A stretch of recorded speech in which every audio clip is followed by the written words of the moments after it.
How's it going, Giants fans? Welcome back to Fireside Giants with your boy Alex. Today we're talking about the Giants bringing in a veteran, William Jackson. So if you don't know who William Jackson is, veteran cornerback, almost 31 years old, former first-round pick by the Cincinnati Bengals back in 2016. This is a really, experienced player. This is a guy you're bringing in to help round out the depth on this roster. Now, I'm going to walk you through the current cornerback room for the Giants. Now, last year, they carried 6 cornerbacks.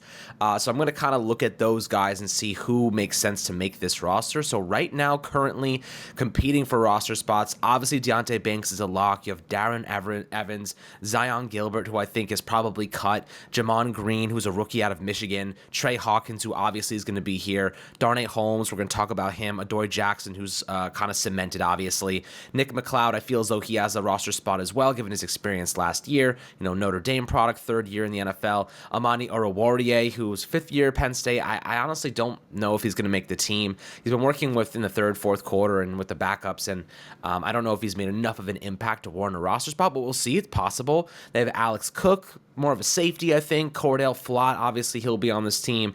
And then you have some other DBs like Javarius Owens, who kind of has experience playing a multitude of different defensive back roles. But looking at this team right now, if I'm going to pick 6, I'm probably going with Deonte Banks, going Trey Hawkins, going Adoree Jackson, Nick McLeod, Cordell Flott. And the last spot is kind of up for grabs. I guess you could go with Jamon Green. Darnay Holmes obviously is a guy that I think we can talk about him right now before we kind of dive into William Jackson, where he could fit into this equation. Darnay Holmes is kind of in a tough spot because if you look at where the Giants are right now, Trey Hawkins has fought himself into a starting job. Trey Hawkins is looking like he's going to be opening against Dallas as a boundary corner opposite Deonte Banks.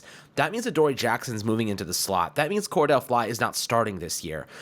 If this is what happens, Darnay Holmes finds himself in a precarious position because he is a slot corner. He's a nickel corner in the NFL. Really doesn't have much experience in the NFL at boundary, where he played when he was with UCLA. So right now, I kind of feel like he is on the outside looking in simply because he has a $2.9 million cap hit if the Giants keep him.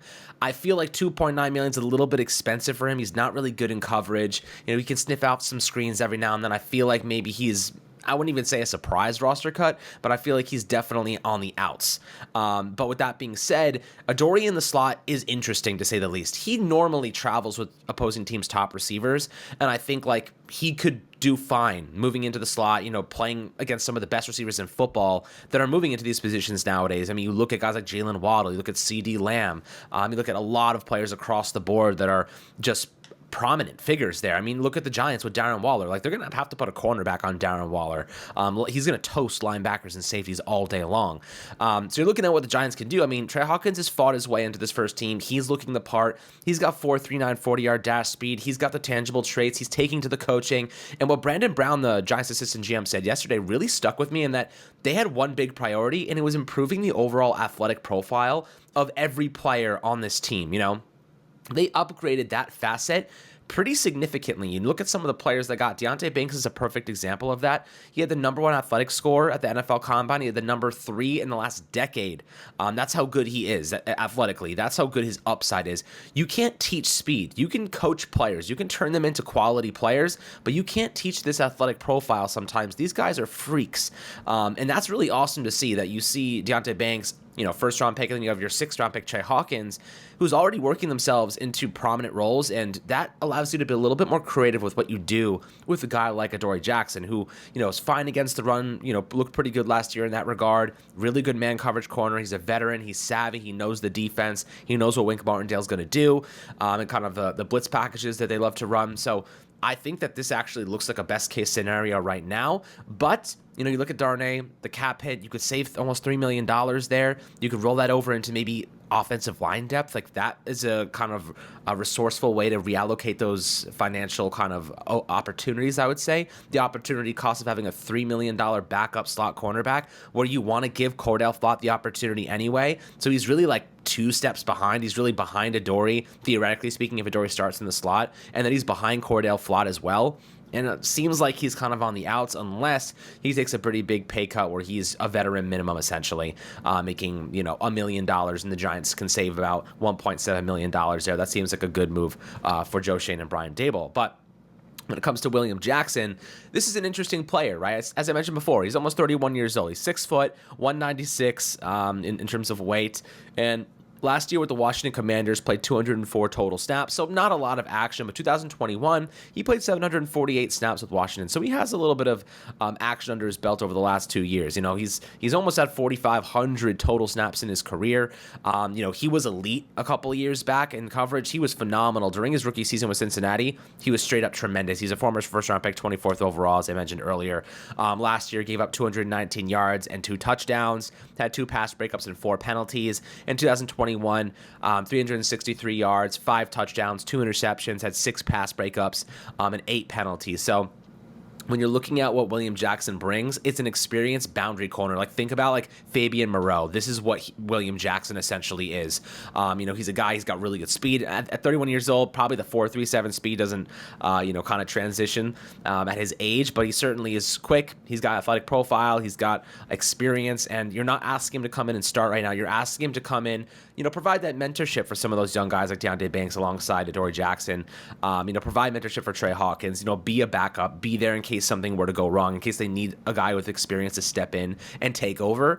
Now, he's just coming in for a workout, so we don't know if they're actually going to sign William Jackson, but I support this. I think this would be a good move for the Giants because you can never have enough experienced guys. So if you're looking at the roster, as I mentioned before, Deontay Banks is one guy I think obviously is you're keeping Trey Hawkins 2, Adoree Jackson 3, Nick McLeod 4. Nick McLeod to kind of be this utility piece, like kind of Julian Love-esque with a safety cornerback crossover. Cordell Flott, and then the 6th guy. I mean, if it's not going to be Darnay Holmes, I could see it being William Jackson, right? So you have you have Adoree, and you have Cordell Flott capable of playing in the slot.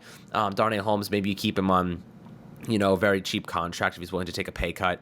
But you have a couple other guys like in the defensive backfield that you kind of want to keep, right? So you have Javarius Owens, who's looked pretty good. He's a rookie out of Houston. He's a late round draft pick. Do you want to keep him around? Alex Cook, I could see him kind of landing on. He's a rookie out of Washington. I could see him landing on the practice squad.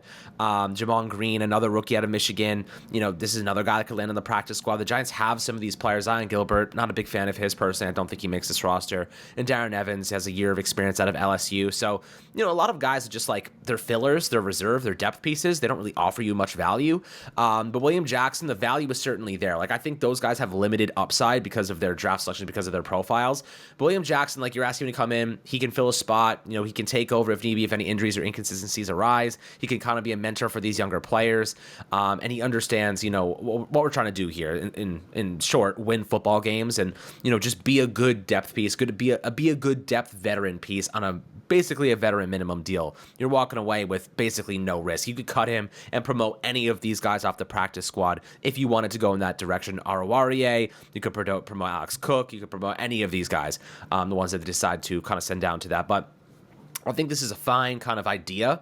I'd love to hear perspectives below in the YouTube comments. Rebolstering kind of the cornerback position. A lot of youth there, guys. I mean, traditionally speaking, like, you don't want to have this much youth in the defensive backfield, right? You want to have a little bit of experience. Adoree Jackson is like the only guy that you really have with like 5+ years of experience.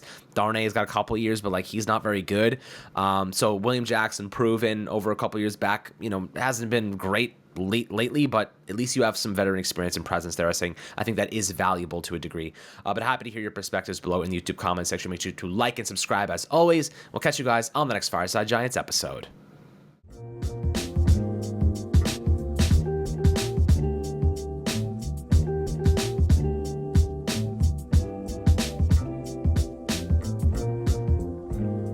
TVSO.